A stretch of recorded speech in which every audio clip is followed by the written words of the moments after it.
नमस्कार दोस्तों। हमारे देश में और अन्य कई देशों में हर साल दिवाली का त्योहार बड़े ही धूमधाम से मनाया जाता है। इस साल दिवाली का त्योहार 12 नवंबर 2023 को मनाया जाएगा।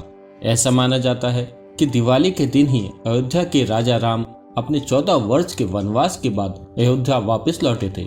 अपने प्रिय राजा के आगमन पर अयोध्या वासियों का हृदय खुशी से भर गया और उन्होंने पूरी अयोध्या नगरी को दुल्हन की तरह सजा दिया।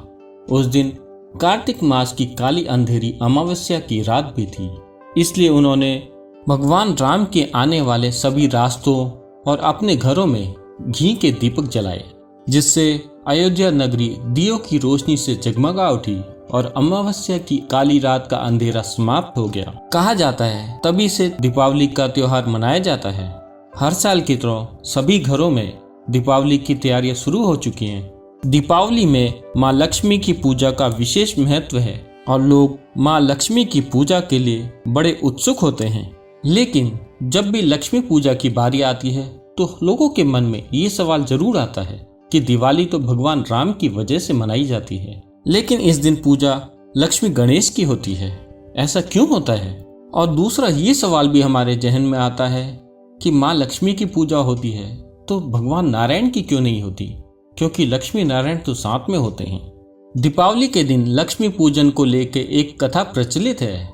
विष्णु पुराण के अनुसार एक बार महर्षि दुर्वासा के श्राप से स्वर्ग में धन, ऐश्वर्य और वैभव खत्म हो गया था। इस समस्या के समाधान के लिए सभी देवी देवता भगवान विष्णु के पास पहुंचे। तब विष्णु जी ने देव और असुरों के बीच समुद्र मंथन कराने का उपाय बताया। देवताओं और राक्षसों के प्रयास से समुद्र मंथन हुआ तो इसमें कार्तिक मास के कृष्ण पक्ष की त्रयोदशी के दिन भगवान धन्वंतरी निकले, इसलिए इस दिन को धनतेरस के नाम से मनाया जाता है।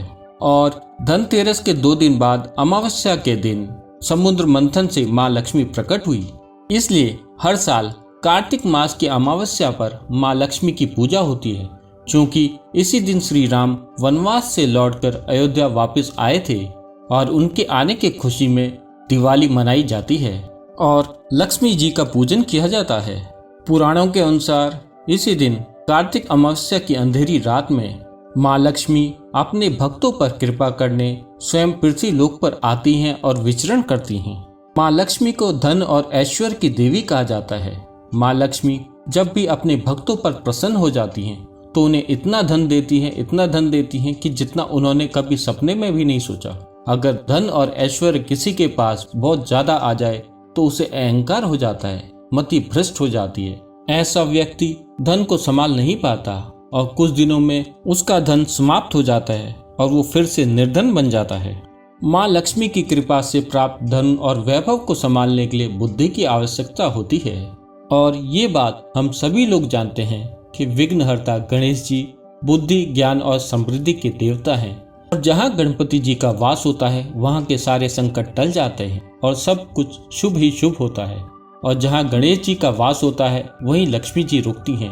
इसलिए हम लोग दीपावली के दिन जब भी माँ लक्ष्मी की पूजा करें तो उनसे एक प्रार्थना जरूर करें, ये माँ लक्ष्मी हमारे घर में जरूर आना, लेकिन अकेले मत आना, भगवान गणेश जी को भी साथ में लेके आना। इसीलिए दिवाली के दिन माँ लक्ष्मी के साथ गणेश जी का पूजन होता है ताकि लक्ष्मी जी का वास हमारे घर में सदा बना रहे और हमारी बुद्धि भी भ्रष्ट ना हो और घर में सुख समृद्धि रहे।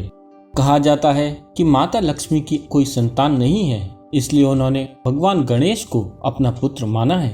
पुत्र के साथ माता को दाईं ओर बैठना चाहिए जबकि पति के साथ बाईं ओर। दिवाली पूजा को लेकर जो दूसरा सवाल हमारे मन में आता है वो है कि दीपावली के दिन माँ लक्ष्मी के साथ भगवान नारायण की पूजा क्यों नहीं होती। दीपावली का त्योहार चतुर्मास के दौरान आता है और इस समय श्री हरि नारायण भगवान अपनी योग निद्रा में होते हैं। उनकी निद्रा भंग ना हो इसलिए दिवाली के दिन माँ लक्ष्मी के साथ उनका आह्वान नहीं किया जाता। दीपावली के बाद देव उठनी एकादशी पर नारायण की निद्रा समाप्त हो जाती है और वो जाग जाते हैं। इसके बाद जोर शोर से उनकी पूजा की जाती है और देव दीपावली मनाई जाती है।